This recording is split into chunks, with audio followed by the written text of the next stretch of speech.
મહેતાએ ભગવાન ભોળાનાથને પ્રસન્ન કરવા માટે થઈ અને તપસ્યા કરી અને તપસ્યાના ફળ સ્વરૂપે ભગવાન ભોળાનાથે પ્રગટ થઈ અને નરસિંહ મહેતાને કીધું કે માંગો મહેતાજી માંગો, તમારે શું વરદાન જોઈએ?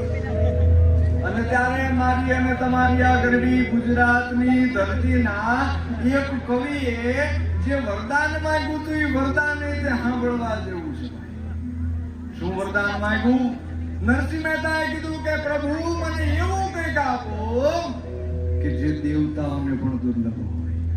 અરે મને એવું કંઈક આપો જે તમને એટલે કે દેવોના દેવ મહાદેવને પણ દુર્લભ હોય. અને ત્યારે ભગવાન ભોળાનાથે નરસિંહ મહેતાને વરદાન આપ્યું કે જાઓ મહેતાજી, હું તમને વરદાન આપું છું કે ભગવાન કૃષ્ણ વૃંદાવનમાં જે રાસ રચાવે છે ને એ રાસ તમારી આંખે જોવાનો મોકો તમને મળશે, એના દર્શન કરવાનો મોકો તમને મળશે અને